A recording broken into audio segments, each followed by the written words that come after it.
Check 1, 2. Go! Curious about real estate? Yes! Then you've come to the right place. Get the knowledge you need. Get over the fear and get started. This is the Michael Quarles Real Estate Show with your host, Michael Quarles.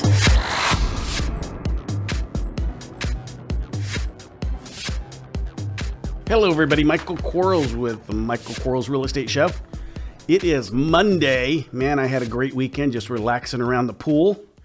Hope you guys enjoyed your weekend as well. Today we have podcast 216. This feels really good. Remember, before we get started, if you're thinking about a coaching program, check out my Gold Coaching Program. It is awesome. You actually get to chat with me 3 times a week, Tuesdays, Wednesdays, and Thursdays, once a month with the accountability coach. And a lot of times, because we're just going to make sure you know what you're doing and follow up and follow through with you. So it's a really good program for the price point. I think it's $247 a month. Or you can just do one-time fee of $11.97. That saves you a couple dollars there too. Here we go. Question number 1. How much do your marketing dollars make a difference in your success deal rate as a wholetailer? Oh, well, business is all about marketing. All about marketing. I'm always amazed that the only time a business that's going out of business advertises is when they put up a banner that says, going out of business sale. Maybe they should have bought a banner that said in business sale, and that would have kept him from going out of business sale status. But they didn't. So it's, our business is all about marketing. Let's face it, it is. Learn our numbers, so we have lead generation, lead capture, lead fulfillment, send some stuff out, make sure we're intelligent about what we're sending and where we're sending it to or who we're sending it to. List is important. Product is important, equally important. And then from that, we have to understand how to communicate with the seller, the questions to talk to them about, things to ask them, how to determine if they're motivated or not, using embedded commands, pacing, mimicking, neurolinguistics, positive, negative reinforcements. I mean, this stuff is important. And then ultimately, how do we value the property? How do we consider, what kind of deal do we consider a deal or not? What does our business model tell us? Are we going to be a wholetailer, wholesaler, a lease option guy, a buy and hold guy? Are we flipping? Are we wholesale? Are we rehab flipping? What are we doing to it? We're passive income. What is it that we want to accomplish? And, marketing drives it all. You can have too much marketing. I guess that you can always do that. But I don't think not very much too much. I mean, I guess if I had the choice of Mike, you can only do one of two things. You can do too much marketing or not enough marketing. Which one would you rather do? And it would be, I'd rather do too much marketing. I'd rather have more opportunity than I can fulfill, although that's going to cost me some marketing dollars. I'd rather have that than the other part, which is I'm not doing enough marketing to cause my phone to ring. And I can't really answer for you how much. I can tell you it's 34, conversations on, that's what you're going to need, somewhere around there. I've seen it be, 90 plus, but that's just a learning curve thing. The more you know on communication, and the fewer phone calls you will need, because you'll be able to recognize those trigger words that people tend to use that are somewhat invisible from a speech perspective. I know that doesn't make sense, but when we learn the trigger words and we learn how to communicate with our seller, then our numbers tend to go down and we capture more per dollar spent. And the other number that's always been a true number is 10%. On average, if you want to make $2,000, spend $200. If you want to make $20,000, spend $2,000. If you want to make $2 million, you should, got to spend $200,000. So, in spending money, you should do it. I mean, let's face it. If you gave me $1 and 3 months later I gave you $10 back, you'd do that. So just understand the 3-month cycle. You're going to spend some money. You're going to get some money back. And during that 3-month cycle, learn what you don't know so you can learn it, determine it, become comfortable and proficient at it, become that professional you want to be, and that is within you, and go buy some houses. Question number 2. How much money should an investor be putting into their marketing campaign in order to succeed? Well, that succeed word is a big word. I mean, let's face it, most people, if they bought a house a month, would be ecstatic, and I kind of like the 27,000 rule. So if you make 27,000 a house times 12, that's not a bad thing. And again, just like I just said earlier, your numbers in the beginning are going to be not as great as they are as you start learning and you start becoming comfortable. But let's face it, you've got to invest in your marketing, and you've got to invest in yourself. You've got to invest in your family. You've got to invest in your future. This isn't a get rich quick, program. It's not like, scratching off lottery tickets. I mean, if you talk to Albert, if you listen to that interview with Albert we did a couple weeks ago that we aired last week, the guy's got 35,398 front doors. I mean, he didn't do that overnight. What a great man, by the way. What a great interview. So how much money should you invest in marketing? As much as you can. As much as you can. Work more, live less. So do whatever it takes to have more money. If that means you have to get a second job, work an extra hour and live less, maybe it's not steak, 3 or 4 times a week, or maybe it's not pizza, twice a week, or maybe it's whatever it is, conserve your budget, and I think the same thing. I mean, every time I go to dinner and I spend $100, I go, gosh, dang it. I could have sent out, a bucket load of postcards or, some yellow letters. So think about those things. Understand that sacrifice has to be made in order for success to happen. It just doesn't happen by itself. We have to sacrifice something, time and energy and money and all that kind of good stuff or good things. And if you do, and when you do, you'll be successful. That's all it is. Question number 3. What happens if you don't have a network of cash buyers and you're forced to do some hardcore money marketing after getting the property under contract with the seller? How long can you keep the seller waiting for their money, especially if they're desperate to sell immediately? Well, that's a big question. The reality is guys and gals, we shouldn't be putting houses under contract we don't think we can buy, either because we don't have the money yet, we don't have the resource lined up yet, we don't have a funnel of private money coming to us yet. Whatever those yets are, we don't have them yet. So we shouldn't go out there and put a house under contract hoping that we're going to sell a house. No, let's not do it that way. Shame on us. If we're going to do it that way, then market for your buyer first.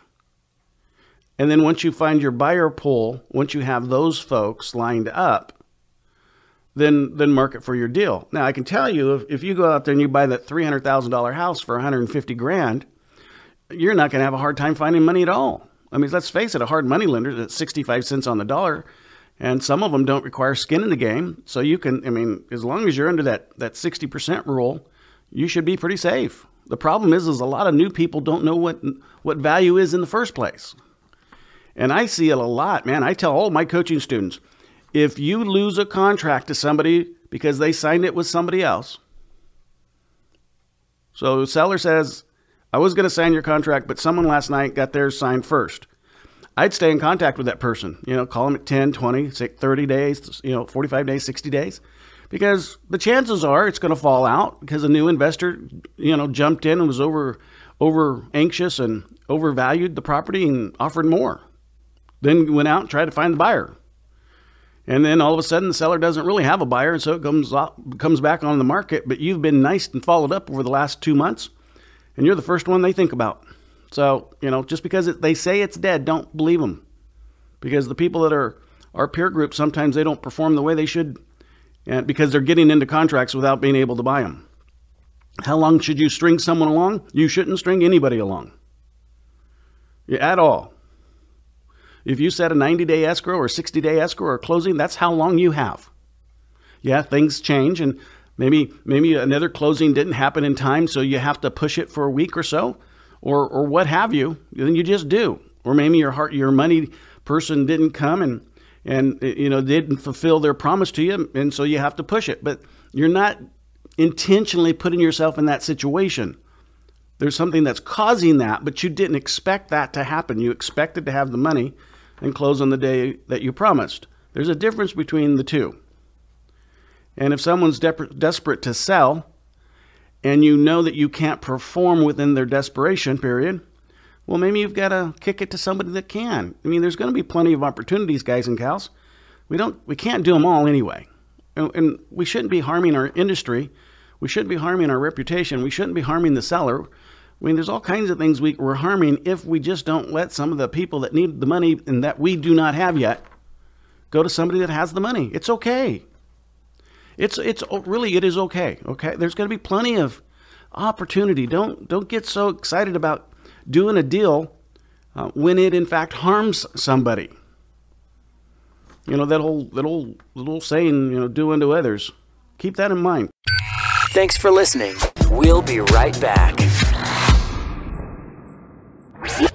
Are you running out of leads? It's time you tried Yellow Letters at yellowletters.com. Get motivated seller leads through yellow letters, postcards, zip letters, typed professional letters, greeting cards, door hangers, and business cards. Yellow Letters is a full-service marketing company created with your success in mind. Get the personal attention you need to get your direct mail campaign started and get in touch at yellowletters.com. And we are back in 3, 2, 1. Question number 4. What's the deal with balloon payments? Can we still do them? I heard you mention we can't do them anymore. But this, I mean, offer them to sellers as an option. Well, balloons you can. You just can't do it. Here's how you can do a balloon payment. It's a business loan. In a business loan situation, balloons are still available. So you're not going to occupy the property, so you can do a balloon. So check with your attorney if you want more clarification on that, because that's absolutely a legal question. But yeah, balloons are there. They're just not for mom and pop, the guy and gal that's going to live in the house kind of thing. But yeah, you can do a balloon as a traditional lender or borrower, as long as you're, it's business kind of thing. Question number 5. You warned us this would happen, and then it did happen. I received a full Spanish voicemail from my recent direct mail for March. I don't speak Spanish, but I had a friend do some rough translation. He gave me his name, number, did not mention the property, but said he was in the United States, and he said he wants to sell fast. I don't know anyone in my area that can translate the conversation. How would you recommend proceeding? Well, if you're in an escrow state, your escrow office that you're closing with, they will have various translators. That's just the and it's just one of the services they offer. And if you jump online, you can hire a translation service. They're all around kind of thing, and it's Spanish. Oh my goodness, it's Spanish. Seriously, if you can't find a Spanish person, you're not looking hard enough. I say that as nicely as I can, but that'd be like you saying, well, I don't have green eyes, but I'm looking for someone with green eyes. Well, they're out there. Just go look, okay? My goodness. Now, you'd be surprised at the amount of people that are bilingual. I mean, I was shocked to hear Jeb Bush get up there and start speaking Spanish. I think he should have built that into his campaign. He kept it a secret like it's a bad thing. It's not a bad thing. Why would you keep it a secret if you could speak Spanish? So you'd be surprised how many people are out there that could speak Spanish. Now, my lovely wife speaks Spanish. A lot of folks in my office speak Spanish, but we do not do any deals in Spanish. We make sure that, because everything's in English, I mean, our contracts are in English, and if we speak to them more than 50% of the time in a language that our contracts aren't written in, we have to have the contract written in that language, or have an interpreter sign that they interpreted the agreements correctly. And so for me, it's paramount that we all communicate in English. And it's not an American thing, although I think, English is an important thing. What it is a legal thing, okay? I don't get beat up by anybody thinking I'm being racist or anything. I'm not. So, again, my wife is Spanish, so I guess that gets rid of anybody thinking I might be a racist. Love her to bits. So, call your closing company. That doesn't work. Call a translation service. They're expensive, but who knows? Call your high school, find someone, maybe a Spanish teacher. Gosh, go on to Facebook. I bet you in about 10 seconds or 10 minutes, 10 seconds too short, 10 minutes, you could put something out in Spanish that I need one of my friends to be a Spanish interpreter on a seller. Anybody that knows me, knows how to speak Spanish, raise your hand. I bet you in 10 minutes you'd have 17 people laughing at you that you didn't know they spoke Spanish. It's just really not that big of a deal. So congratulations on getting your phone to ring in the first place. I applaud you on that. And don't be afraid. I've bought a lot of houses from folks that said they couldn't speak Spanish, but they read my English postcards or yellow letters or type letters and still, called and we worked through it. And sometimes I just had to work through the 9-year-old that, goes to school in America and they speak English in school. So, the kids can translate for us. If someone wants to sell their house bad enough that they go through the discomfort and what could be embarrassment for them, trying to figure out how to speak English to you, gosh, is that not an indication of extreme motivation? So you can get it done. Congratulations. I love these questions, guys and gals. Remember to send them to support@michaelquarles.com. One more time, support@michaelquarles.com. And remember again, I'm going to say it again, coaching program, you need to sign up. When you sign up, you will be successful. No doubt about it in my brain. You will learn a ton about real estate investing. A ton of actionable items in real estate investing. I have it laid out that we are talking so many times together that you're going to get tired of talking to us. I have it laid out that there's lessons to do, there's things to do, there's actionable things. It's not like, okay, I signed up, what do we do now? No. This is about buying houses on purpose. So, until next time, talk to you guys then. Bye-bye. Thanks for listening to the Michael Quarles Real Estate Show. Get more info and stay in touch at michaelquarles.com.